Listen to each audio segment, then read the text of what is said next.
The city never slept, and neither did Marcus Ashford. He sat in the private dining room of Le Ciel, a restaurant perched on the 68th floor of a glass tower where the reservation list stretched months into the future, and the chef had 3 Michelin stars. Around the mahogany table sat his usual crowd: investment bankers, tech entrepreneurs, trust fund heirs who measured their worth in zeros and their friendships in utility. The wine that evening was a 1961 Chateau Latour, poured into crystal glasses that caught the light like captured stars.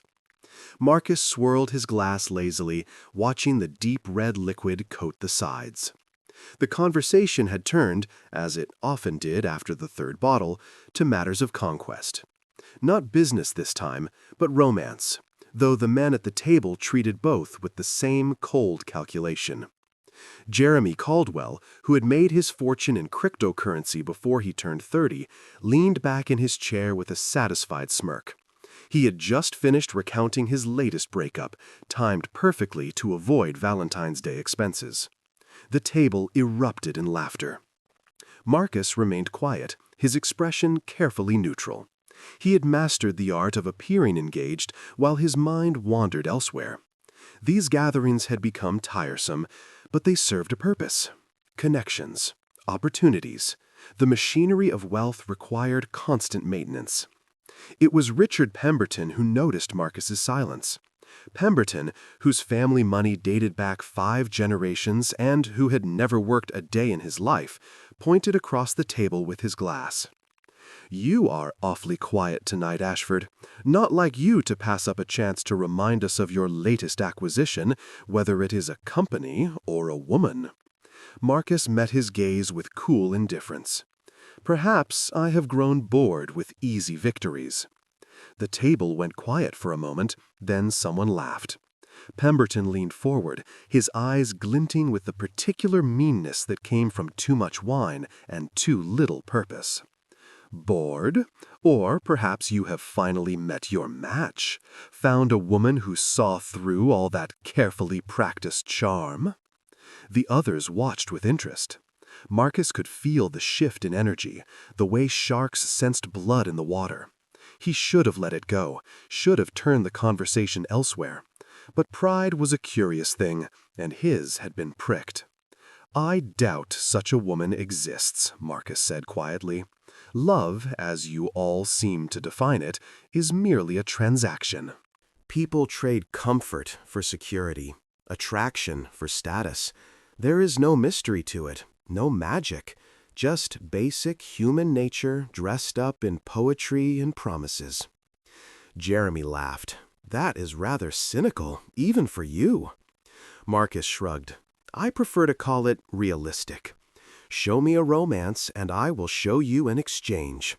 The woman wants something she does not have. The man wants something he cannot buy. Both pretend it is fate. Both are simply negotiating." Pemberton's smile widened. "You truly believe that? You think love is nothing more than a business deal?"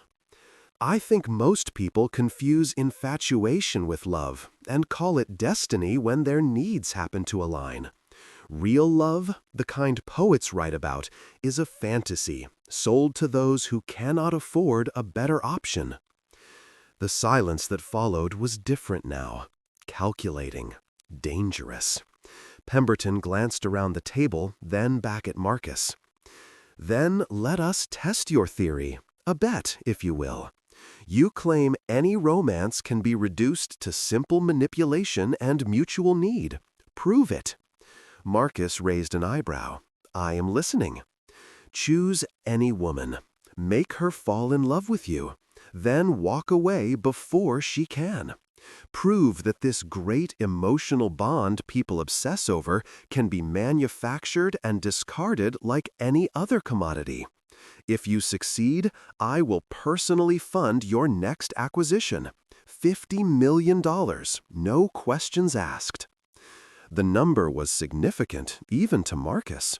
50 million could accelerate his timeline by years, could open doors that remained stubbornly closed even to his considerable wealth. But it was not the money that made him consider the proposition. It was the challenge itself, the opportunity to prove what he had always believed, that emotions were tools, that intimacy was theater, that the human heart operated on the same principles as the market. "And if I refuse?" Marcus asked. "Then we will know the great Marcus Ashford is afraid he might be wrong, that perhaps, underneath all that ice, you are as vulnerable to sentiment as the rest of us." The trap was obvious, but Marcus had never been one to back down from a challenge, especially one issued in front of witnesses. He finished his wine in a single swallow and set the glass down with a soft click.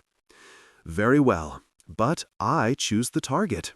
No stacking the deck with your ex-girlfriends or society girls who already know my reputation." Pemberton nodded. "Agreed. In fact, let us make it more interesting.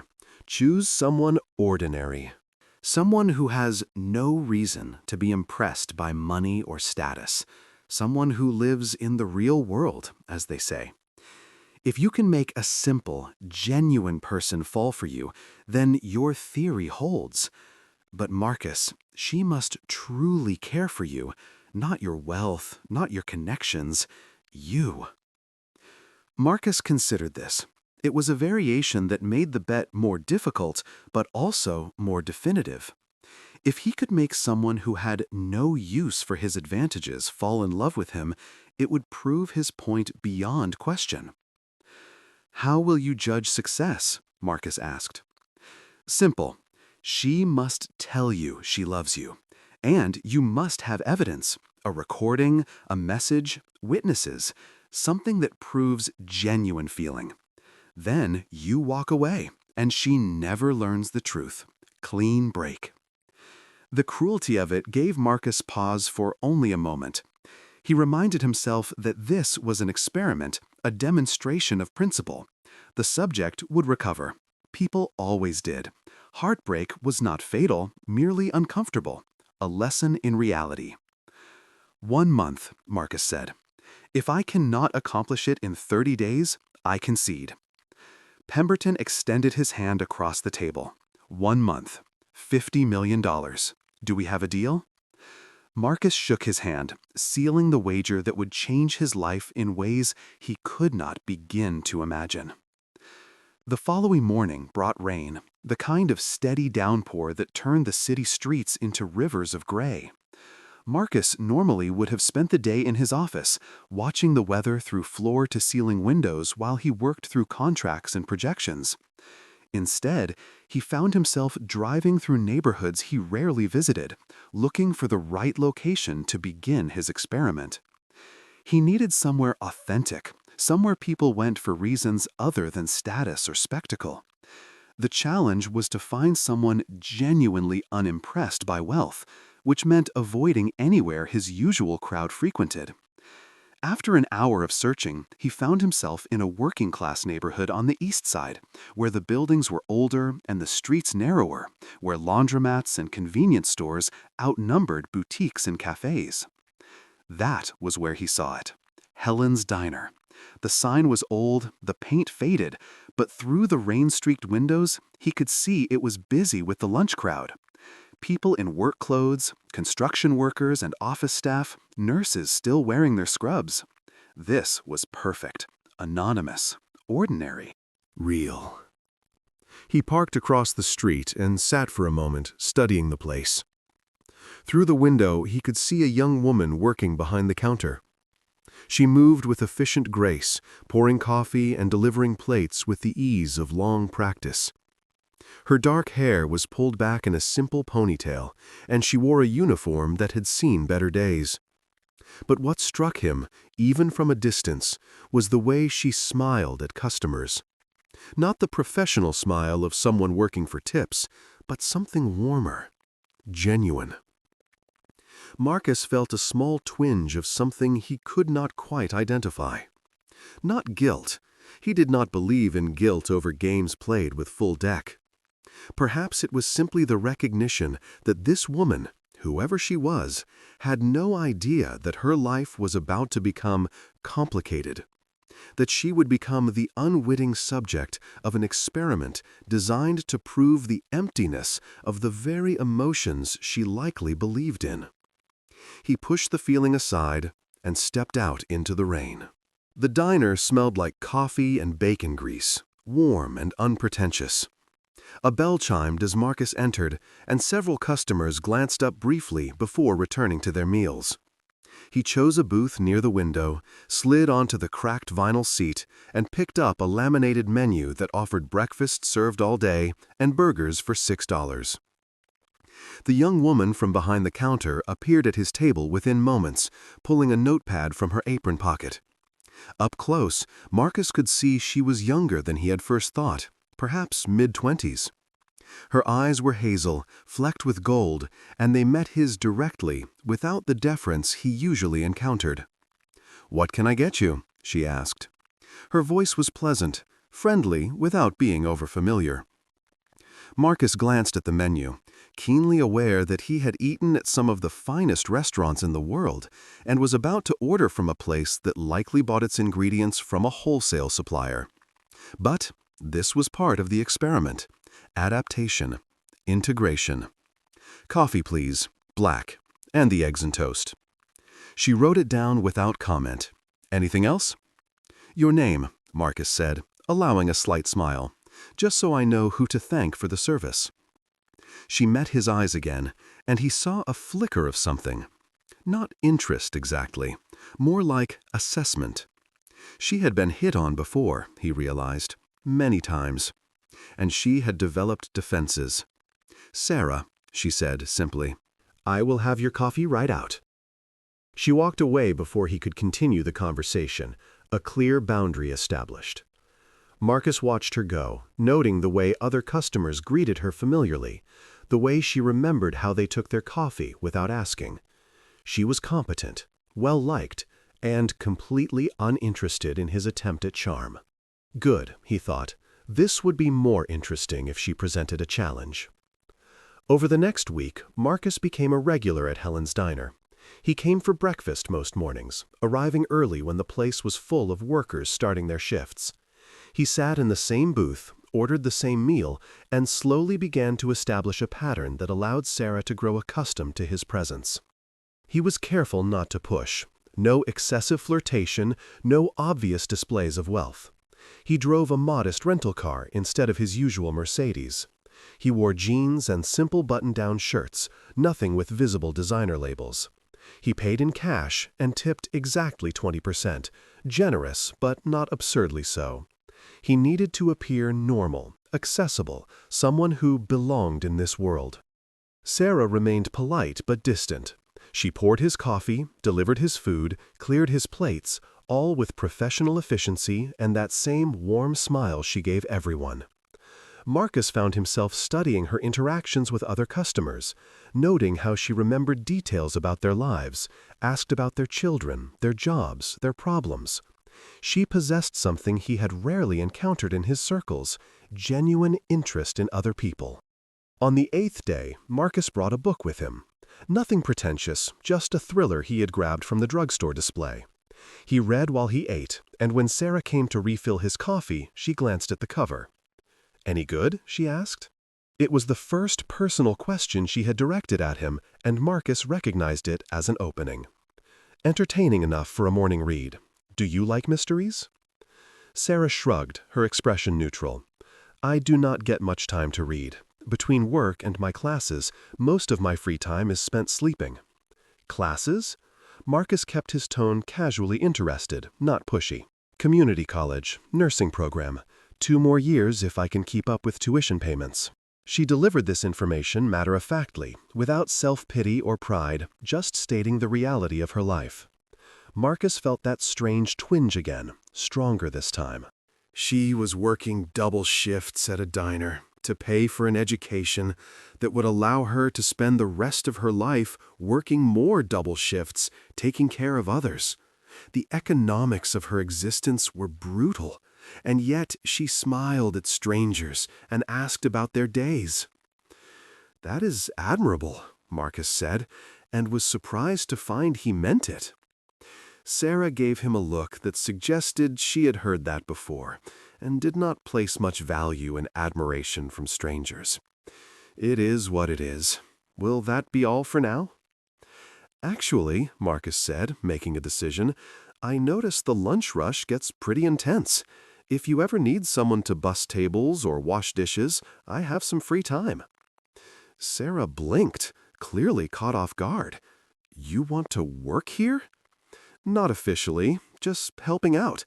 I am between projects at the moment, and sitting in my apartment all day is driving me crazy.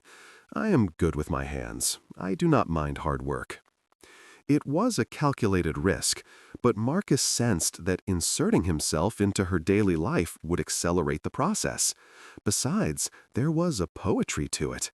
The millionaire washing dishes to win a bet? Pemberton would appreciate the irony. Sarah studied him for a long moment, suspicion and curiosity warring in her expression. "Why would you want to do that? We can barely pay our actual employees." Marcus shrugged. "Like I said, I need something to do. Consider it volunteer work, community service without the court order." That earned him a small smile, the first real one she had directed at him. "Let me talk to Helen. She owns the place. But I would not get your hopes up. She is pretty particular about who works in her kitchen." "Fair enough," Marcus said.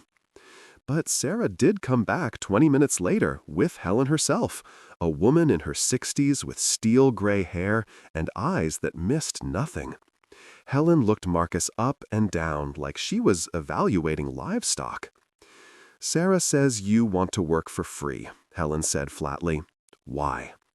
Marcus had prepared for this. "Honestly, I just went through a difficult period, lost my job, ended a relationship. I am trying to figure out what comes next, and sitting alone is not helping. I thought staying busy might. Your place seems nice, good people." Helen's expression did not soften, but something in her eyes suggested she was listening.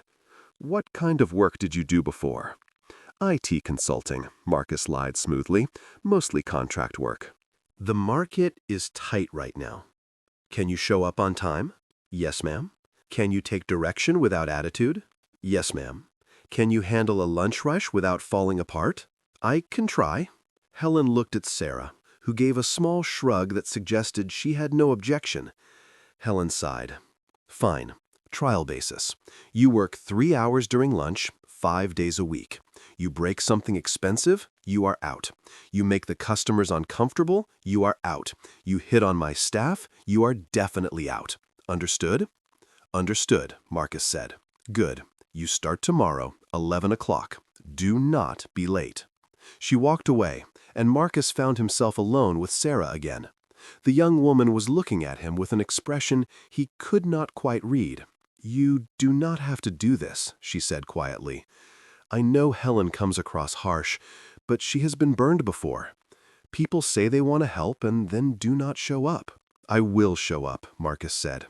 He meant it, which surprised him slightly. Sarah nodded slowly. "Okay then. See you tomorrow, dishwasher." "See you tomorrow," Marcus replied. As he left the diner that afternoon, Marcus pulled out his phone and sent a brief text to Pemberton. "Project is progressing, subject identified, and initial contact established." He paused, then added, "This may take the full 30 days." Pemberton's reply came quickly. "Good. Easy victories prove nothing. Make her love you, Marcus. Make her believe in something real." Marcus pocked his phone and looked back at the diner through the rain-streaked window. Sarah was visible inside, laughing at something a customer had said, that genuine warmth radiating from her like light. For just a moment, Marcus wondered what he was really doing, what he was risking by stepping into this world he did not understand. Then he reminded himself it was just a bet, an experiment. 30 days, and then he would return to his real life with $50 million and proof that emotions were just another commodity to be traded. The girl would be fine.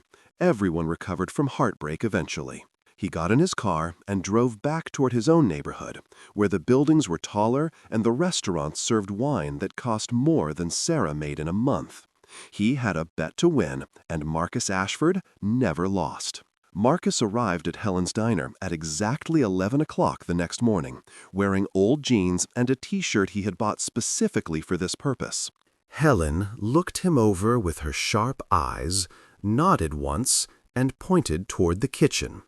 "You work with Louis," she said. "He will show you what needs doing." Louis turned out to be the cook, a man in his 50s with tattooed arms and a perspective shaped by decades in commercial kitchens. He looked Marcus up and down with considerably less interest than Helen had shown. "You ever worked a dish station before?" Louis asked.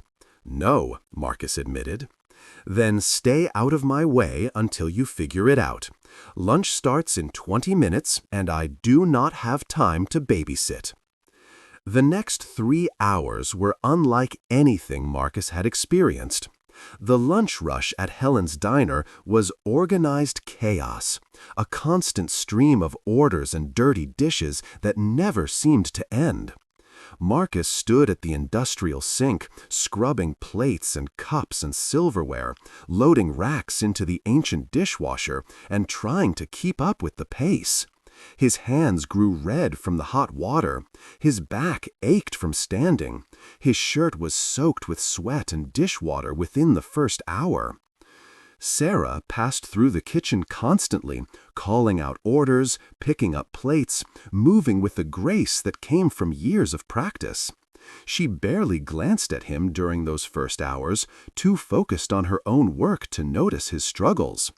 It was only when the rush began to slow, around 2:30, that she paused at the dish station with a glass of ice water. "You survived," she said, offering him the glass. Marcus took it gratefully, draining half in one swallow. "Barely. How do you do this every day?" "You get used to it. Your first week is always the hardest. Here, you are doing it wrong." She stepped beside him and demonstrated the proper way to scrape and stack dishes for maximum efficiency. Marcus found himself acutely aware of her proximity, the casual way she moved in his space, the efficiency of her movements.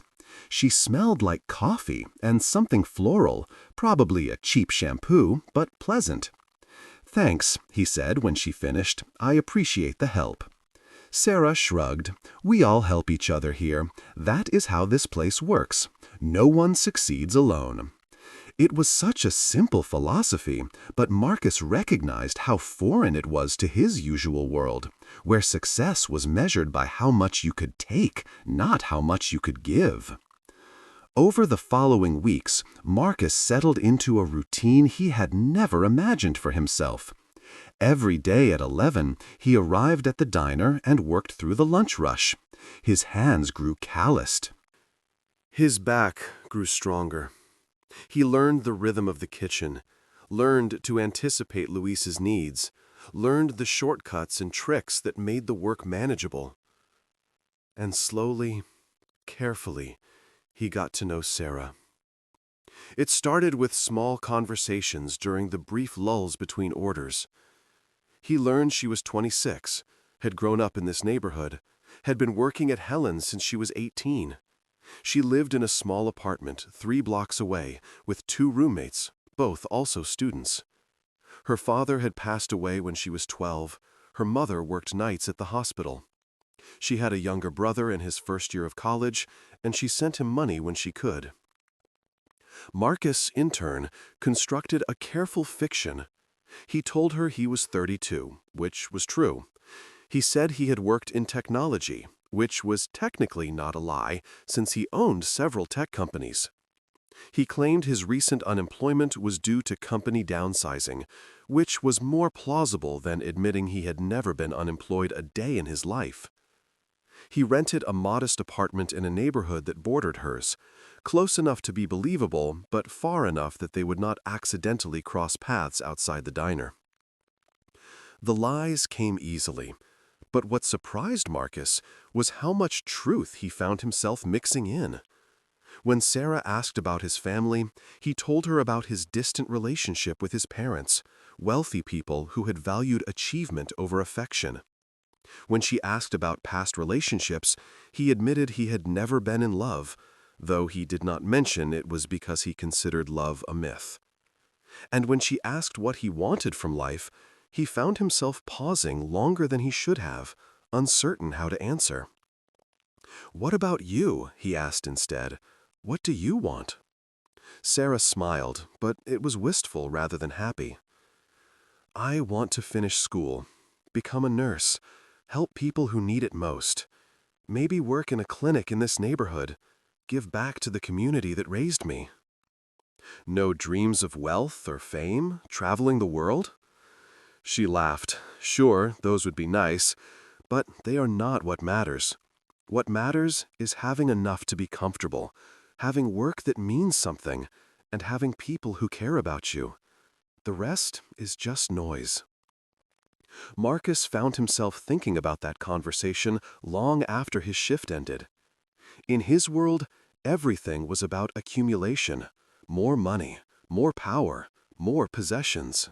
The idea that someone could want so little, could define success so simply, was both foreign and oddly appealing.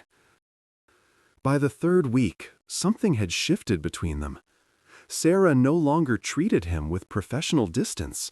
She sought him out during breaks, brought him coffee the way he liked it without asking, laughed at his jokes, and shared stories from her nursing classes. Other staff members noticed. Louis gave Marcus approving nods. Helen watched with those sharp eyes, but said nothing. And Marcus, despite his careful plans and calculated approach, found himself looking forward to those 3 hours at the diner more than anything else in his day. He caught himself thinking about Sarah at odd moments, wondering what she was doing, whether her exam had gone well, if her roommate had resolved the argument they had been having. He noticed small details, the way she tucked loose hair behind her ear when she was concentrating, how she hummed quietly when she thought no one was listening, the compassion in her voice when she talked about her patients during clinical rotations. It was on a Thursday, during the 22nd day of his 30-day deadline, that Marcus made a mistake. He was washing dishes, only half paying attention, when his phone buzzed in his pocket. He pulled it out automatically, a reflex from his old life, and checked the message. It was from Pemberton. "How is our little experiment progressing? Do not forget, 2 weeks left. I am looking forward to spending your concession money." Marcus typed a quick reply. "Everything is on schedule. She is already invested. The end game approaches." He hit send, then looked up to find Sarah standing 3 feet away, holding a tray of dirty dishes, staring at his phone. More specifically, staring at the phone itself. A latest model that cost over $1,000. The kind of phone that no unemployed IT worker struggling to make rent would own. "That is a nice phone," she said slowly, her voice carefully neutral. Marcus felt ice flood his veins. He had been careless, had let his guard down, had forgotten that the device in his hand cost more than Sarah made in 2 months. He scrambled for an explanation. "Gift from my last job," he said. "They let us keep the company phones when they laid us off. Figured they already paid for it." Sarah set down the tray and crossed her arms. "That model came out 2 months ago. You said you were laid off in March." That was 4 months ago. Marcus could feel the situation slipping away from him. "I upgraded before I lost the job, used my savings. Probably not the smartest financial decision, but I did not know what was coming." It was plausible, barely.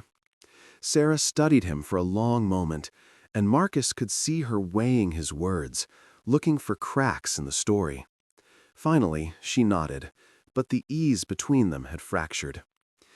"Okay," she said, "but Marcus, if you are dealing drugs or something, you need to tell me now. I cannot have that around here. Helen has worked too hard to build this place." "I am not dealing drugs," Marcus said truthfully. I promise you, Sarah, I am exactly who I said I am. Just a guy trying to figure out his life. It was perhaps the biggest lie he had told her, and it tasted bitter in his mouth. Sarah held his gaze a moment longer, then nodded again. All right, I believe you. Just be careful, okay? This neighborhood is not always safe, and people with expensive things attract the wrong attention. I will, Marcus said. Thank you for worrying. She smiled, the warmth returning, and went back to work. Marcus tucked the phone into his pocket and did not take it out again for the rest of his shift. But the damage was done.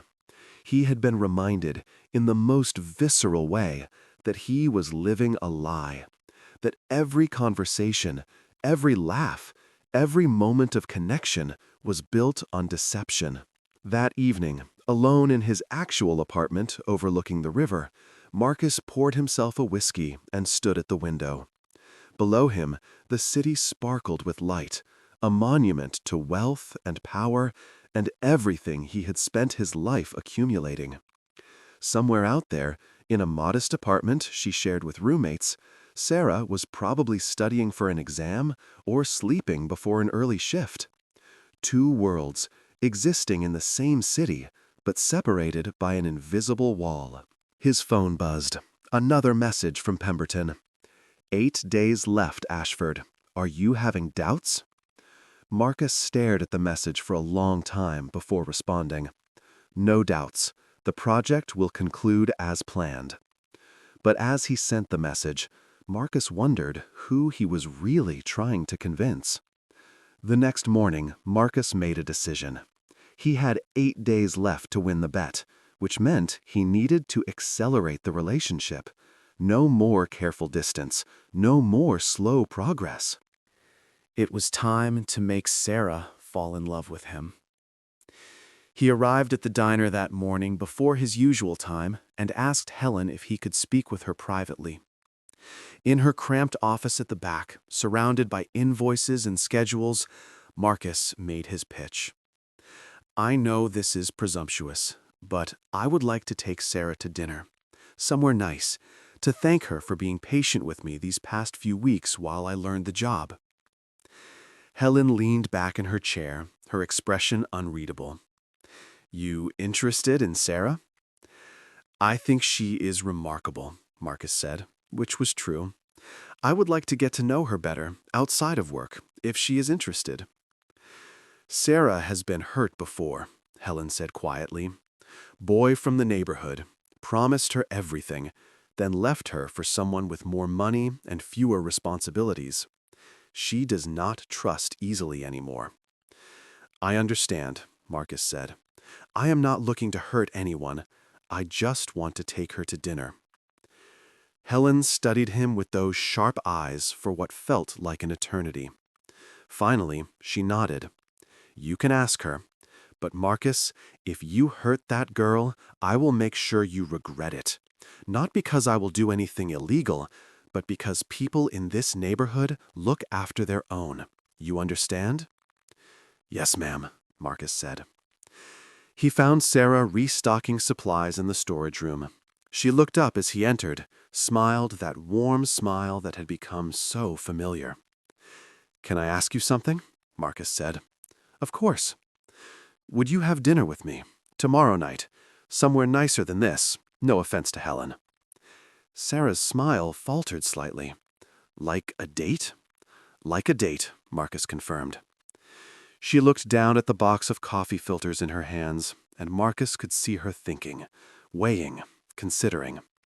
When she looked up again, there was vulnerability in her eyes that made something twist in his chest. Why? She asked simply. Because I like you, Marcus said. Because I look forward to seeing you every day. Because you are kind and strong, and you make me want to be better than I am. Because I think you are extraordinary, and I want to know you better. The words surprised him with their honesty. He had meant them to be calculated manipulation, the kind of romantic speech that worked on every woman. But as he said them, Marcus realized they were true. Somewhere in the past 3 weeks, The fiction he had been constructing had become tangled with reality. Sarah searched his face, looking for something. Then, slowly, she smiled. "Okay," she said. "But nowhere too fancy. I do not own a ball gown, and I would feel ridiculous in some place where they serve food in tiny portions." Marcus laughed. "Deal. How about Italian? I know a place that serves actual portions and does not require formal wear." "That sounds perfect," Sarah said. They made plans for Saturday evening. Marcus would pick her up at 6. As he left the diner that day, he felt a strange mix of triumph and guilt. The bet was progressing exactly as planned. Sarah was falling for him. In a week, he would have his proof, his $50 million, and his confirmation that love was just another transaction. So why did the prospect of victory taste like ash? Saturday arrived with perfect weather, warm and clear. Marcus spent the afternoon preparing, choosing clothes that were nice but not too expensive, reviewing his careful cover story, reminding himself that this was a game with rules and objectives. Sarah was not a person. She was a subject, an experiment, a means to an end. He repeated this to himself like a mantra, trying to believe it. He picked her up at 6 sharp, outside the modest building where she lived. Sarah emerged wearing a simple blue dress that probably cost $50, but looked perfect on her. Her hair was down for the first time since he had met her, falling in dark waves around her shoulders. She wore minimal makeup, just enough to highlight features that needed no enhancement. She was beautiful in a way that had nothing to do with money or artifice, and Marcus felt his carefully constructed defenses crack a little more. "You look amazing," he said. "You clean up pretty well yourself," she replied, taking his offered arm. The restaurant Marcus had chosen was genuine, a family-owned Italian place in a neighborhood neither too wealthy nor too poor, where the food was authentic and the atmosphere warm. He had done his research, needed a location that would feel special without triggering Sarah's skepticism about his supposed unemployment. Over dinner, they talked, really talked, in a way Marcus could not remember doing with anyone. Sarah told him about her father, who had worked construction and died when scaffolding collapsed on a job site, how her mother had raised 2 children alone while working double shifts, how Sarah had learned early that life was not fair, but you kept going anyway, kept hoping, kept helping others, because that was how you survived. Marcus found himself sharing real stories from his childhood, about parents who provided everything except affection, about boarding schools and nannies and the loneliness of growing up with every advantage except the ones that mattered. He edited the details, made his family upper middle class instead of obscenely wealthy, but the emotions were genuine. "We are not so different," Sarah said at one point. "Both grew up feeling like we did not quite fit where we were supposed to be." "I suppose so," Marcus said, though he knew the comparison was false. She had grown up with nothing and learned to give. He had grown up with everything and learned to take. After dinner, they walked through a nearby park, following paths lit by old-fashioned street lamps. Sarah told him about her nursing classes, her patience during clinical rotations, the small victories and devastating losses that came with caring for others. Marcus listened, genuinely listened, and found himself moved by her compassion. It was when they sat on a bench overlooking a small pond that Sarah turned to him with unexpected seriousness. "Can I ask you something personal?" "Of course," Marcus said. "Have you ever been in love? Really in love? Not just attracted to someone or enjoying their company, but truly in love?" Marcus considered lying, but found himself answering honestly. "No, I do not think I have. I have had relationships, but nothing that felt the way people describe love. Nothing that made me want to change my life or sacrifice my plans. Do you believe it exists? True love? This was the question Marcus had been debating with Pemberton that night at Le Ciel. The question that had started this entire bet. A month ago, he would have said no without hesitation. But sitting beside Sarah, seeing the hope in her eyes, feeling the strange warmth in his chest that had nothing to do with wine, Marcus found his certainty wavering. "I want to believe it exists," he said carefully. "I suppose I have just never experienced it personally." Sarah nodded slowly. "I think it does. I have seen it. My parents had it before my father died. And I want it for myself someday. Not just someone to pass time with, but someone who sees all of me, the good and the bad, and chooses to stay anyway. Someone who makes me better just by being in my life." "You deserve that," Marcus said. "You deserve everything good in this world." Sarah looked at him, her eyes reflecting the lamplight. "Do you want that too? Or are you one of those people who thinks romance is for other people?" The question was too perceptive, cut too close to the truth Marcus had been hiding. He could feel the conversation approaching dangerous territory, could sense that his answer mattered in ways that went beyond his carefully planned bet. "I think I have been alone too long," he said slowly. "I think I built walls because it felt safer than being vulnerable. But lately, I have been wondering if maybe I was wrong, if maybe those walls cost me more than they protected me." It was the most honest thing he had said to her, and Marcus was not even sure where the words had come from. Sarah reached out and took his hand, her touch warm and real. "You do not have to be alone," she said softly. "People who care about you, they are worth the risk of being hurt. Because when you find the right person, when you find that connection, it makes everything else worthwhile." Marcus looked at her hand in his, felt the simple comfort of human contact, and realized with creeping horror that he was failing his own experiment. He was not supposed to care, was not supposed to feel this pull toward her, was not supposed to lie awake thinking about her smile. This was a transaction, a game, a bet, designed to prove love meant nothing. But Sarah meant something. She meant too much, and Marcus had no idea what to do about that.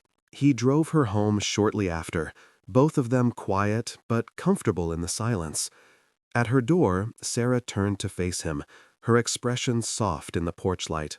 "I had a wonderful time tonight," she said. "So did I," Marcus replied, meaning it completely. Sarah hesitated, then leaned up and kissed him. It was gentle, tentative, perfect. When she pulled back, she was smiling. "Good night, Marcus." "Good night, Sarah." He waited until she was safely inside before walking back to his car. Once there, alone in the darkness, Marcus gripped the steering wheel and tried to remember why he had started this. $50 million. Proof that love was a lie. Victory in a stupid bet with stupid people. None of it seemed to matter anymore. His phone buzzed. Another message from Pemberton. 5 days left, Ashford. Timer is running out. Do you have your proof yet? Marcus stared at the message, then at the building where Sarah lived, in a modest apartment, probably already asleep, dreaming of patients she would help and a future where her hard work finally paid off. She had kissed him because she believed in him, believed in the fiction he had constructed. She was falling in love with someone who did not exist. And Marcus, despite everything, was falling in love with her. He typed a response to Pemberton. "Almost there. Just need a few more days." The following days were torture of Marcus's own design. He continued working at the diner, continued building the intimacy with Sarah, continued lying with every smile and every conversation. But now each moment felt different, weighted with a guilt he had never anticipated feeling. Sarah bloomed around him. That was the only way Marcus could describe it. She laughed more easily, touched his arm when they talked, sought him out during her breaks. She told him things she admitted she had not shared with anyone else. About her fears that she would not finish school, that she was wasting her life in a diner when she could be helping people. About her loneliness, working so hard that she had no time for friends or relationships. About how meeting him had reminded her that maybe she could have both, could pursue her dreams and still find connection. Each confession was a knife in Marcus's chest. On Tuesday, 3 days before his deadline, Sarah invited him to her apartment after his shift. Her roommates were both out, she explained, and she wanted to cook dinner for him. It seemed only fair since he had taken her somewhere nice. Marcus knew he should refuse, knew that going to her home, deepening this intimacy, was cruel given what he planned to do. But he could not make himself say no. Some part of him needed to see where she lived, to understand her world more completely, even though it would make what came next so much harder. Her apartment was small, a third-floor walk-up in a building that had seen better decades. The living room was barely large enough for a second-hand couch and a television that might have been new when Marcus was a child. But it was clean and cheerful, with plants on the windowsill and photographs on the walls. Pictures of Sarah with her mother, with her brother, with friends from school. A life documented in cheap frames and genuine smiles. "Sorry, it is not much," Sarah said, suddenly self-conscious. "I know it's not what you are probably used to." Marcus wanted to laugh at the irony. His real apartment, the one she would never see, had more square footage than this entire floor. But he just shook his head. "It's perfect," he said. "It feels like a home." That matters more than size or fancy furniture. Sarah relaxed, pleased by his response. She had prepared pasta, nothing elaborate, just spaghetti with homemade sauce that filled the small kitchen with the smell of garlic and basil. They ate at a tiny table meant for two, their knees touching underneath, talking about everything and nothing. After dinner, they sat on the couch, and Sarah turned on music, something soft and acoustic that played from her phone through a portable speaker. She curled against Marcus's side, fitting perfectly into the space beside him, and he wrapped his arm around her shoulders with a naturalness that terrified him. "Can I tell you something?" Sarah asked quietly. "Anything," Marcus said. "I was not sure about you at first. You seemed too good to be true, you know? This handsome guy who just shows up and wants to wash dishes for free. I thought maybe you were running from something, or hiding something, or just passing through until something better came along." Marcus felt his throat tighten. She was more perceptive than he had given her credit for. "But you do not think that anymore?" Sarah shook her head. "Now I think maybe you are exactly what you seem.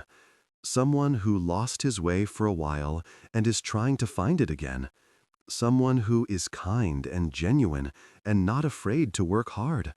Someone who makes me laugh and listens when I talk and looks at me like I matter." "You do matter," Marcus said, the words catching in his throat. "You matter more than you know." Sarah tilted her head up to look at him, her eyes reflecting the soft light from the lamp in the corner.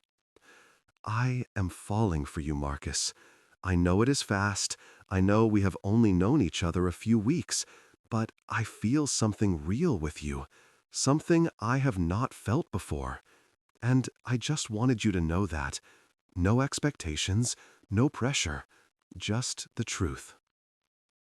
Marcus felt like he was drowning. This was it. This was the moment he had been working toward, the proof Pemberton required. She had essentially confessed her love, had opened her heart completely, had given him exactly what he needed to win his bet. All he had to do was record it, document it somehow, and he could walk away $50 million richer and vindicated in his cynical view of human emotion. Instead, he pulled her closer and kissed her with a desperation he did not fully understand. Sarah responded, her hands coming up to his face, and for a moment, Marcus let himself pretend this was real. That he was not Marcus Ashford, millionaire playing games with people's lives. That he was just Marcus, a man falling in love with an extraordinary woman who deserved so much better than him. When they finally pulled apart, Sarah was crying. Not sad tears, Marcus realized, but happy ones. "I was so scared to say that," she whispered. "Scared you would run away or think I was crazy." "I am not running," Marcus said, and meant it even though he knew he would have to. Soon. Very soon. They spent the rest of the evening tangled together on that small couch, talking and kissing, and building a fragile bubble of happiness that Marcus knew he would soon destroy. When he finally left, well past midnight, Sarah walked him to the door and kissed him goodnight with such sweetness that Marcus had to turn away before she could see his face. In his car, alone in the darkness, Marcus sat with his head against the steering wheel and tried to remember who he was supposed to be. He had won. Sarah loved him. He had proof, had her confession, had everything he needed to collect his winnings and prove his point. Love was just chemistry and circumstance, easily manufactured and easily discarded. He had been right all along. So why did being right feel like the worst thing that had ever happened to him? His phone buzzed. Pemberton, right on schedule. 2 days left, Ashford. I hope you are not getting cold feet. A deal is a deal. Marcus stared at the message, then at the building where Sarah slept, trusting him, believing in him, loving someone who did not exist. He thought about his life before this bet, the empty apartment, the meaningless gatherings, the constant pursuit of more wealth and more power that never satisfied. He thought about the past few weeks at the diner, the simple pleasure of honest work, the warmth of genuine friendship, the way Sarah looked at him like he was worth something beyond his bank account. He thought about what would happen when he walked away. Sarah would be hurt, certainly, but she was strong, she would recover, she would finish school and become a nurse and help countless people, and probably fall in love with someone who deserved her. She would be fine. But would he? Marcus typed a response to Pemberton. Need to meet. Tomorrow. Usual place. The reply came instantly. Finally ready to claim your prize. I knew you would come through. I knew you would come through. Marcus did not respond. He drove home through empty streets, the city sleeping around him, and tried to figure out what he was going to do. The next day, Wednesday, Marcus called in sick to the diner. It was the first shift he had missed, and he could hear the concern in Helen's voice when he spoke to her. Sarah texted him multiple times throughout the day, asking if he was okay, if he needed anything, saying she hoped he felt better soon. Each message made Marcus feel worse. At 7 that evening, Marcus sat once again in Le Ciel, in the same private dining room where this had all begun. Around the table sat Pemberton and the others, the men who had witnessed the original bet and were now gathered to hear the results. Pemberton raised his glass in a mock toast. The prodigal better returns. So, Ashford, do you have what we asked for? Did you make some poor simple girl fall in love with you? Marcus looked around the table at these men he had called friends. Pemberton with his cruel smile, Jeremy checking his phone between sips of wine, Richard already bored with the proceedings. These were his people, his world, the circles he had chosen to move in. They suddenly seemed very small. "I did," Marcus said quietly. "She told me 3 days ago, said she was falling for me, that what we had was real, that she had not felt this way before." Pemberton leaned forward, eyes glinting. "And do you have proof? That was the agreement, after all." "I have her texts. I have witnesses at the diner who saw us together. I have everything you asked for." The table erupted in congratulations and laughter. Pemberton pulled out his phone, presumably to arrange the transfer of funds. $50 million as promised. "Marcus, you brilliant bastard, you actually did it. You proved that love is just another con, another game to be played and won." Marcus stared at his untouched wine. "There is just one problem." "What problem?" Pemberton asked, still grinning. "I am not going to break up with her. I am not going to hurt her. In fact, I am going to tell her the truth and hope she can forgive me." The room went silent. Pemberton slowly set down his phone. "What are you talking about?" "I am saying the bet is off. Keep your money. I do not want it." Pemberton's smile vanished, replaced by something darker. "You are joking. You spent a month on this. You succeeded. All you have to do is walk away like we agreed." Marcus finally looked up, meeting his eyes. "I cannot do that. She is not a game piece. She is a person, a good person, better than anyone in this room. And I was an idiot to think I could treat her like an experiment." Richard laughed, a sharp bark of disbelief. "Do not tell me you actually fell for her. The waitress? Marcus Ashford, brought down by a girl who serves hash browns for minimum wage? She serves hash browns and studies nursing and takes care of her family and shows more strength in a single day than you have in your entire pampered life," Marcus said coldly. "And yes, I fell for her. She made me realize how empty this all is. The money, the games, the constant pursuit of more. None of it means anything." Pemberton leaned back in his chair, studying Marcus with calculating eyes.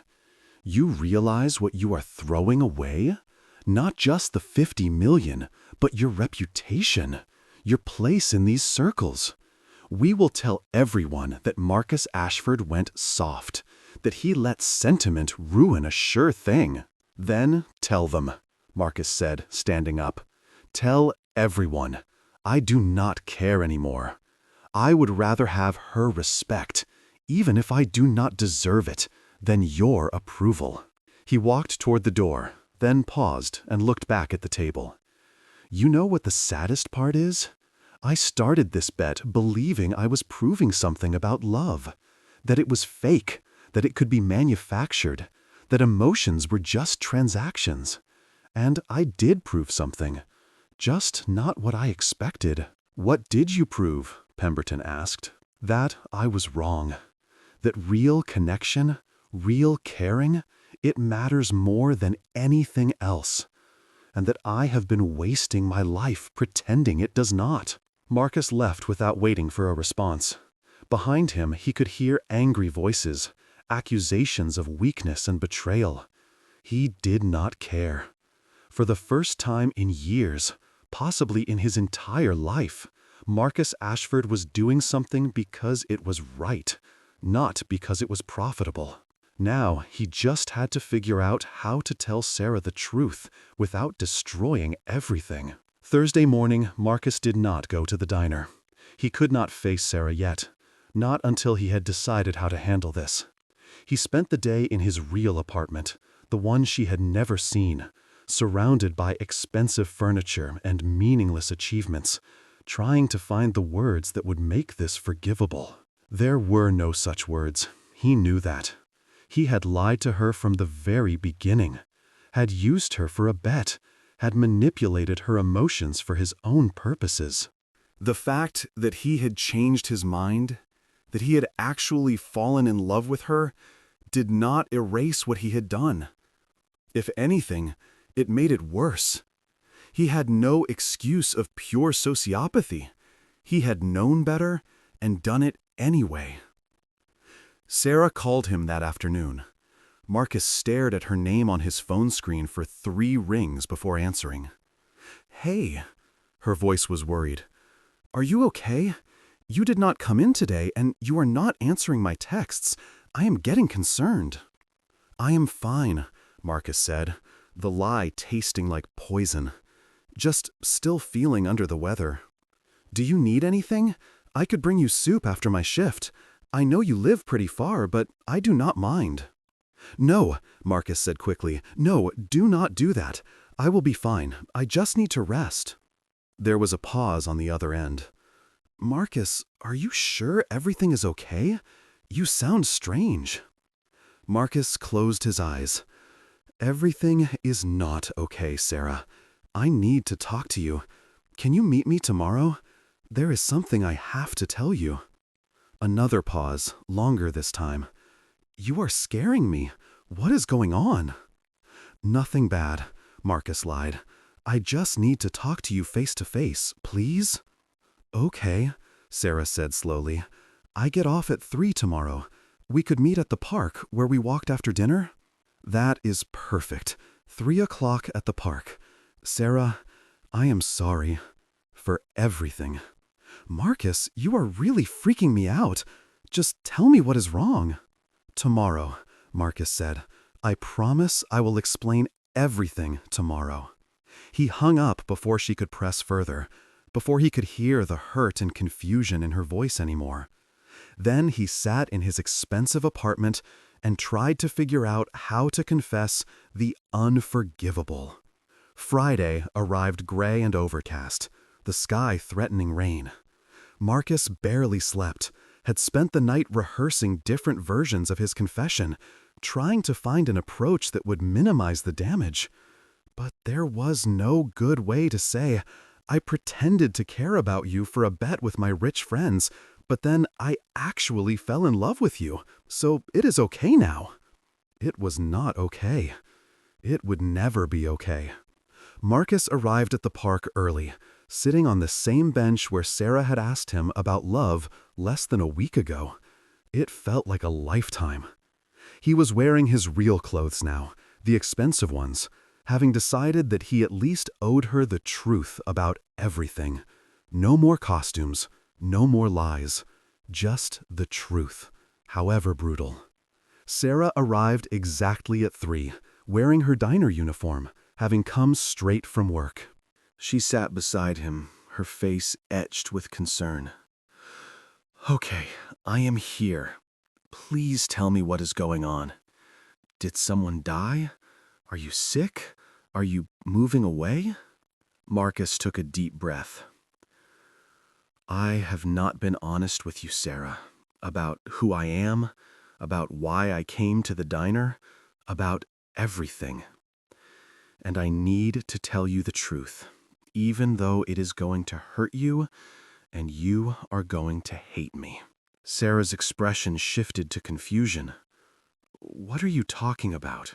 So Marcus told her everything, who he really was, the bet with Pemberton, the challenge to make someone ordinary fall in love with him just to prove it could be done, the lies about unemployment and modest means, the planned betrayal. He told her all of it, watching her face as understanding dawned, as hurt replaced confusion, as tears began to form in her eyes. When he finished, Sarah just stared at him for a long moment. Then she laughed, a broken sound that had nothing to do with humor. "So I was what? A project? An experiment to prove to your rich friends that poor people are gullible and easy to manipulate? No, Marcus said desperately. I mean, yes, that is how it started, but it changed. I changed. Sarah, I fell in love with you. Everything I said about how I feel, that was real. Sarah stood up abruptly, wrapping her arms around herself. How am I supposed to believe that? How am I supposed to know what was real and what was part of your game? The dishwashing job, the dinner, the conversation on my couch when I told you I was falling for you. Was any of it real? The feelings were real, Marcus insisted, standing as well. My background, my circumstances, those were lies. But how I feel about you, that is the truest thing in my life right now. Sarah shook her head, tears streaming down her face. You know what the worst part is? I trusted you. I opened up to you about things I do not tell anyone. I let you into my life, into my home, into my heart. And the whole time, you were just collecting evidence for a bet? I was, Marcus admitted, at first. But then I got to know you, the real you, and I realized how wrong I was. About everything. About love, about what matters, about the kind of person I wanted to be. And that is supposed to make it better? Sarah's voice rose. You had some kind of revelation, and now I am supposed to forgive you? Thank you for using me to become a better person, Marcus? Is that what you want? I want a chance to make this right. I know I do not deserve it, but I am asking anyway. Sarah, you changed my life. You showed me that there is more to living than accumulating wealth and winning meaningless games. I love you. That is real. Do not that, Sarah said, her voice breaking. Do not you dare say you love me. You do not even know what love means. Love is honesty and trust and respect. Love is seeing someone at their worst and choosing to stay. Love is not whatever this was. You are right, Marcus said quietly. I do not know what love means. I have never known. But I want to learn. I want to be worthy of you. Sarah wiped her eyes, her expression hardening. Well, you cannot, because I am done. I am done being the entertainment for bored rich people. I am done being the lesson you needed to learn. I'm just done, Marcus, with you and with whatever this was. She started to walk away, and Marcus felt panic rising in his chest. Sarah, please, just let me prove that I have changed. Give me a chance to show you that my feelings are real. Sarah turned back, and the look in her eyes cut deeper than any words. You want to prove your feelings are real? Then leave me alone. Let me heal from this. Let me move on with my life without you in it. Because right now, knowing you is only causing me pain. Marcus opened his mouth to argue, to beg, to promise anything that might change her mind. But he saw the finality in her expression and realized that pressing further would only hurt her more.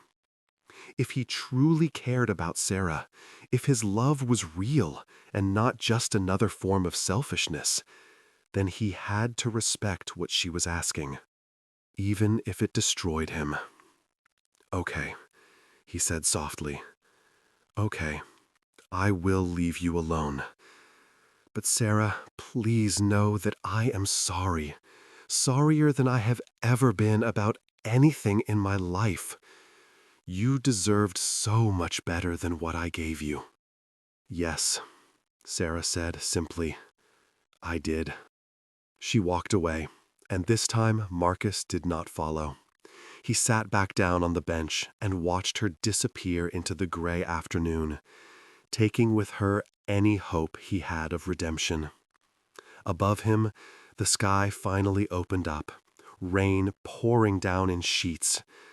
But Marcus did not move. He sat there getting soaked, feeling the cold water soak through his expensive clothes, and wondered how he had managed to lose the only thing that had ever truly mattered. The following weeks were the worst of Marcus's life. He did not return to the diner, did not try to contact Sarah, kept his promise to leave her alone, even though every day felt like a fresh wound. He threw himself back into his work, back into the world of money and deals and power, but it all felt hollow now. Every meeting, every acquisition, every addition to his wealth felt meaningless compared to what he had lost. His former friends noticed the change. Pemberton spread the story, as promised, about how Marcus Ashford had gone soft over a waitress. Some people laughed, others looked at him with something like pity. Marcus did not care about any of it. Their opinions, once so important to him, now seemed as insubstantial as smoke.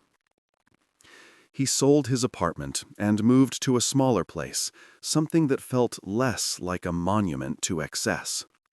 He donated money, quietly and anonymously, to Sarah's nursing school, enough to cover her tuition for the next 2 years. It was inadequate, could never make up for what he had done, but it was something.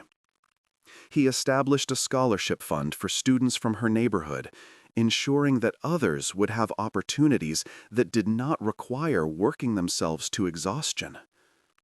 None of it helped him sleep at night. 2 months after that conversation in the park, Marcus found himself driving past Helen's diner. He did not plan it, had been heading somewhere else entirely, but somehow his car took him down familiar streets. He parked across the road and sat there watching through the window, hoping for a glimpse of Sarah, knowing he had no right to even that small comfort. She was not there. He asked himself if he had really expected her to be.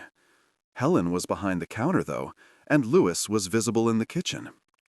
The diner looked the same, unchanged by the small drama that had played out within its walls. Life continued, as it always did, indifferent to individual heartbreak. Marcus was about to drive away when someone tapped on his passenger window. He looked over to find Helen standing there in the rain, arms crossed, expression stern. He rolled down the window. "What do you think you are doing here?" Helen asked. "Just leaving," Marcus said. "I was not going to go in. I promised Sarah I would stay away." Helen studied him for a long moment. "She is not there anyway. Quit about a month ago. Said she needed a fresh start. Too many memories." Marcus felt his chest tighten. Where did she go? "None of your business," Helen said flatly. "You hurt that girl badly, Marcus, or whatever your real name is." "It is Marcus," he said quietly. That part was true. Helen, I know I have no right to ask, but is she okay? Helen's expression softened slightly, though her eyes remained hard. She is surviving. That girl is stronger than you gave her credit for. She finished her semester, is still in the nursing program, working at a hospital now, part-time in the ER while she studies. Better pay, better hours. In some ways, you leaving was the best thing that happened to her. The words were meant to wound, and they succeeded. Marcus nodded slowly. Good. That is good. She deserves better than what I gave her. Helen was quiet for a moment, then sighed. You know what the sad part is? She really cared about you. The person she thought you were, anyway. After you left, she cried for days. Then she got angry. Then she picked herself up and moved forward, because that is what Sarah does.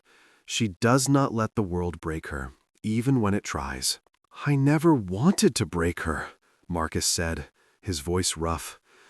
"I just wanted to prove I was right about something stupid and meaningless, and instead I proved I was wrong about everything that matters." "Well, you succeeded in that at least," Helen said. "Look, I do not know what you want me to say. You want forgiveness? I cannot give you that. It is not mine to give. You want to know if she will ever speak to you again? I doubt it. You want advice? Stop sitting outside diners in the rain feeling sorry for yourself and actually do something with whatever lesson you learned." "Like what?" Marcus asked.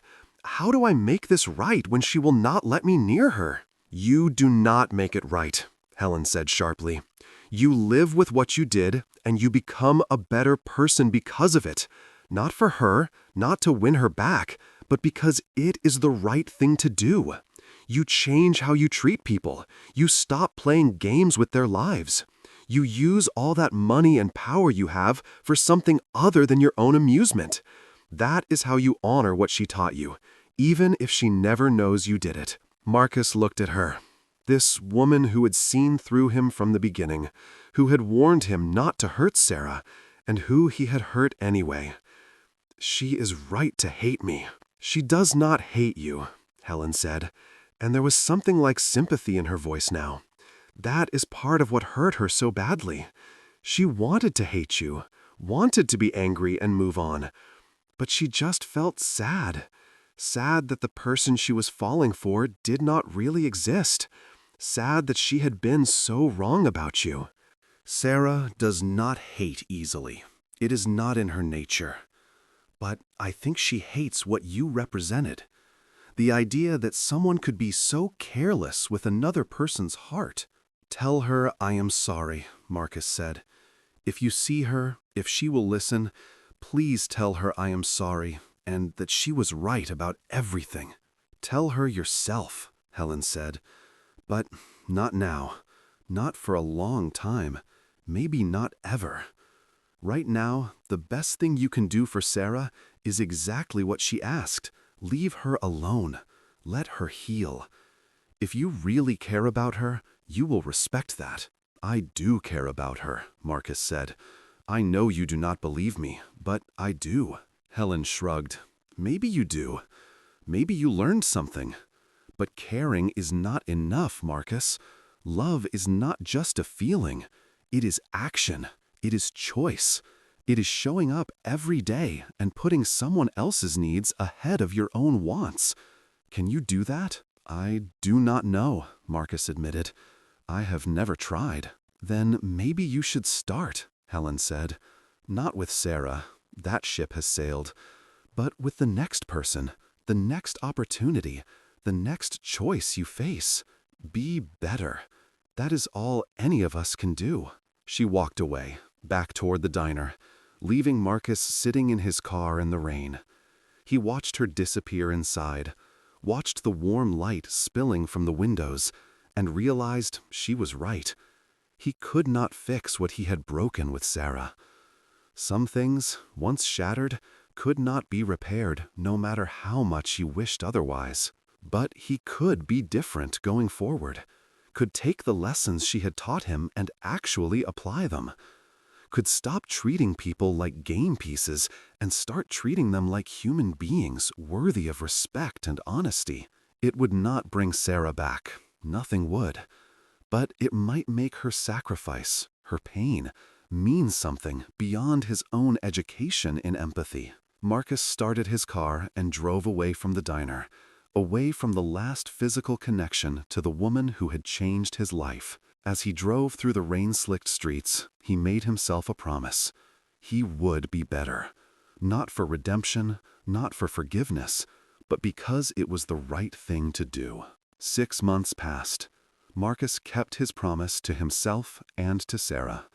He stayed away from her neighborhood, did not try to contact her, did not ask mutual acquaintances about her. He focused instead on changing his own life. He quit attending gatherings with Pemberton and his circle, cut ties with people who saw relationships as transactions and emotions as weaknesses. It was lonely at first. Marcus had not realized how empty his social life had become, how few genuine connections he had made. But slowly, carefully, he began building something different. He volunteered at a community center, teaching business skills to people trying to start small companies. He mentored young entrepreneurs from disadvantaged backgrounds, using his knowledge to help people who actually needed it rather than those who simply wanted to get richer. He funded scholarships and community programs, not for tax breaks or publicity, but because he had learned that money meant nothing if it only served yourself. The work was harder than anything he had done before, not intellectually, but emotionally. It required him to be present, to listen, to care about outcomes beyond profit margins. It required vulnerability and honesty, two things Marcus had spent his life avoiding. But it also brought something he had not expected: satisfaction. Real satisfaction, not the hollow victory of a successful deal, but the genuine pleasure of helping someone achieve something they had thought impossible. When one of his mentees opened her first store, when a scholarship student graduated from college, when a community program he funded provided meals to families who needed them, Marcus felt something he had never experienced in all his years of accumulating wealth. He felt useful. He felt like he mattered for reasons beyond his bank balance. He thought about Sarah often, wondered how she was doing, whether she had finished her nursing program, whether she was happy. He resisted the urge to check up on her, to find out through mutual connections or social media. He had promised to leave her alone, and he kept that promise, even when it hurt. It was almost a year after their last conversation when Marcus saw her again. He was at City General Hospital, visiting one of his mentees who had been in a car accident. He was walking down a hallway, flowers in hand, when he heard a familiar voice. "I know it hurts, but you are doing great. Just a little longer, and we will have you all cleaned up." Marcus froze. He knew that voice, had heard it in his dreams for months. Slowly, he turned and looked through the open door of a patient room. Sarah stood beside a bed, wearing scrubs, tending to an elderly patient with such gentle care that Marcus felt his chest tighten. She looked different. Her hair was shorter, and there was a confidence in her posture that had not been there before. She looked like someone who had found her place in the world. She looked happy. Marcus should have walked away, should have continued to his destination without interrupting her work or her life. But he found himself rooted to the spot, unable to look away from this woman who had taught him what it meant to truly care about someone. Sarah finished with her patient, made a note on a chart, and turned toward the door. That was when she saw him. Her steps faltered. Her expression shifted through a dozen emotions in an instant: surprise, hurt, wariness, and something else Marcus could not quite identify. They stood there for a long moment, the hospital corridor bustling around them, a universe of unspoken words between them. "Marcus," Sarah said finally. Her voice was carefully neutral. "Sarah," Marcus replied, "I am sorry. I did not know you worked here. I am just visiting someone. I did not come looking for you. I promised I would not." Sarah studied him, taking in his appearance. He looked different too, Marcus knew. Thinner, older somehow, despite less than a year passing. The weight of what he had done showed in ways that had nothing to do with physical appearance. "How have you been?" Sarah asked, and Marcus could hear the genuine question beneath the polite words. "Better," Marcus said honestly. "Different. I have been trying to do what you said. To be better." Sarah nodded slowly. "I heard you have been doing work in the community. Scholarships, mentoring programs. Helen keeps me updated, even though I told her I did not want to know." "I hope that is okay," Marcus said. "I did not do it for credit or for you to hear about it. I just wanted to actually use what I have for something good." "It is good," Sarah said. "The programs, I mean. They are helping people. That matters." They stood in awkward silence for a moment. Other nurses passed by, some glancing curiously at them. Finally, Sarah spoke again. "I should get back to work. I have more patients to see." "Of course," Marcus said. "Sarah, I just want to say, I am proud of you. I heard you finished your program. This is what you wanted, helping people. You are doing it." Sarah's expression softened slightly. "Thank you. It is hard work, harder than I expected. But it is good. It matters. That is what I needed." Marcus nodded. He wanted to say more, wanted to apologize again, wanted to explain how much he had changed. But he remembered Helen's words. Love was action, not just feeling. And the action Sarah needed from him was space. "I will let you go," he said. "I am glad you are well, Sarah. I really am." "Marcus," Sarah said as he started to walk away. He turned back. "I was really angry at you for a long time. Hurt and angry and confused. I kept asking myself how I could have been so stupid, so blind. How I could have fallen for someone who was just playing a game." "I am sorry," Marcus said. "I know that does not fix anything, but I am sorry." "Let me finish," Sarah said gently. "I was angry, but then I realized something. The person I fell for, the one who washed dishes and listened to my problems and made me laugh, that person was not completely fake. Maybe the circumstances were a lie, maybe your background was not real, but the connection was. At least parts of it were. And I think those parts changed you, the same way they changed me." Marcus felt tears prick his eyes. "I wish I could go back and do it all differently. Be honest from the start. Give you the truth instead of lies. You deserved that." "Maybe," Sarah said. "But we do not get to go back. We only get to move forward. And I think we both have. You are doing good things now, things that matter. And I am doing what I always wanted to do, helping people who need it. In a strange way, what happened between us led us both to where we needed to be." "That does not make what I did right," Marcus said. "No," Sarah agreed. "It does not. But holding on to anger was not helping me heal, so I chose to let it go. Not for you, but for me. I forgave you, Marcus, not because you earned it, but because I needed to move on." Marcus could not speak for a moment, overwhelmed by the grace of what she was offering. "You are extraordinary," he managed finally. "You always were." Sarah smiled, a small, sad smile that held years of hurt and healing. "We both are, in our own ways.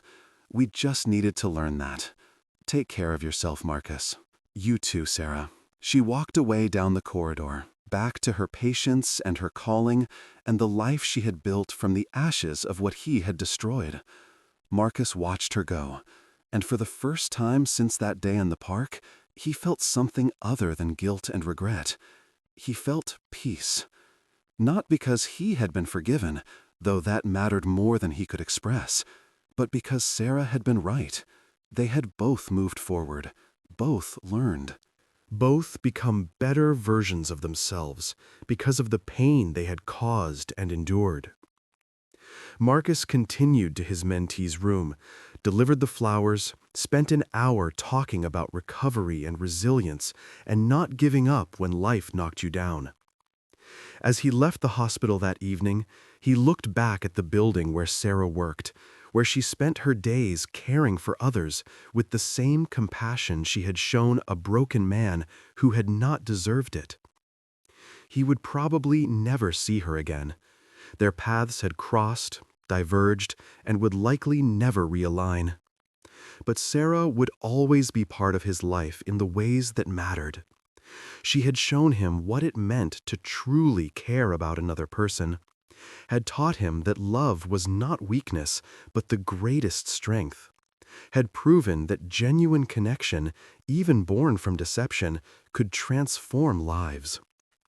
The millionaire who had made a bet to prove love meant nothing had instead learned it meant everything. And the waitress who had trusted too easily had learned she was stronger than any hurt someone else could inflict. 2 years later, Marcus stood in the community center he had purchased and renovated, watching young people from Sarah's old neighborhood learn skills that would change their trajectories. He thought about the bet that had started all of this, the cruel game that had seemed so important at the time. Pemberton had been wrong. Love could not be manufactured or discarded like a commodity, but it could be transformative. It could take a man who believed in nothing and teach him to believe in something, could take cruelty and turn it into compassion, could break someone completely and, in that breaking, rebuild them into something better. Marcus had not won the bet.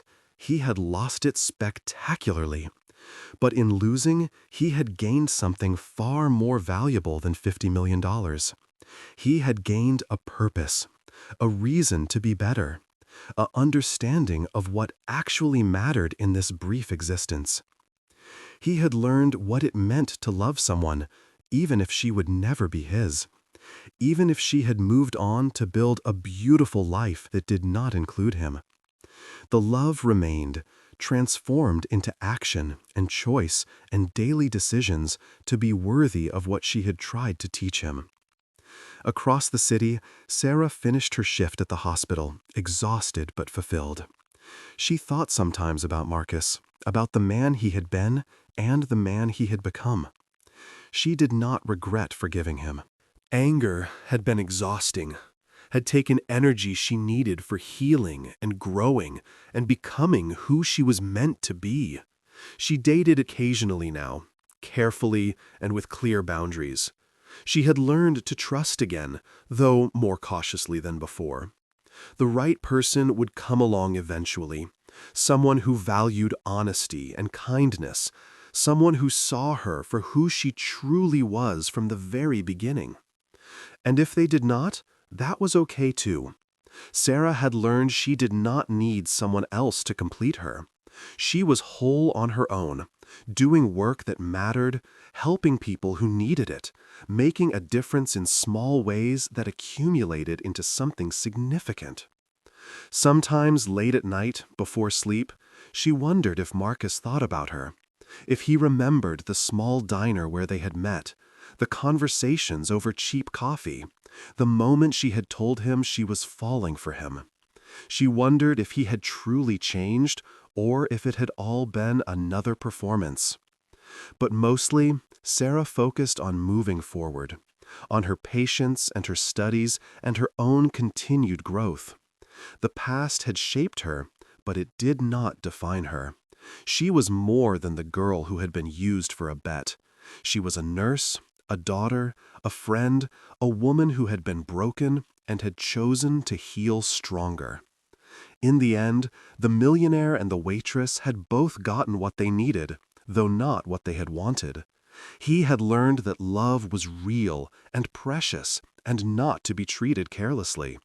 She had learned that she was resilient and capable of forgiveness and stronger than any pain someone else could cause. Their story had no fairy tale ending, no romantic reconciliation, no perfect resolution, but it had something perhaps more valuable: growth, change, the kind of transformation that only comes from genuine pain and genuine reflection and the genuine choice to be better than you were. Marcus continued his work in the community, helping others not out of guilt, but out of genuine caring. He never married, never found someone who made him feel what Sarah had made him feel, but he found purpose, And for a man who had spent years believing in nothing, that was more than enough. Sarah eventually became head nurse in the emergency room, touching countless lives with her compassion and skill. She found love again, years later, with a paramedic who valued her from the first moment and never gave her reason to doubt his honesty. They built a life together, based on trust and mutual respect, and the kind of love that came from truly knowing another person. On her wedding day, as she stood surrounded by friends and family, Sarah thought briefly about a millionaire who had taught her that people could change and that forgiveness was a gift you gave yourself. She wished him well, wherever he was, hoped he had found peace. Across the city, Marcus saw the announcement in the paper. He read about Sarah's wedding, saw the photo of her smiling in a simple white dress, radiating happiness. He felt a bittersweet ache in his chest, but also genuine joy. She had found what she deserved, someone who would treat her with the honesty and care she had always warranted. He cut out the announcement and placed it in a drawer with other reminders of that period of his life. Not to torture himself, but to remember, to never forget the cost of treating people carelessly, to honor what she had taught him by continuing to live differently. The bet that was meant to prove love was meaningless had instead proven it was the only thing that gave life meaning. Not romantic love specifically, but the broader concept, caring about others, treating people with respect, using your gifts to make the world better rather than simply making yourself richer. Marcus Ashford had set out to break a woman's heart and had broken his own instead.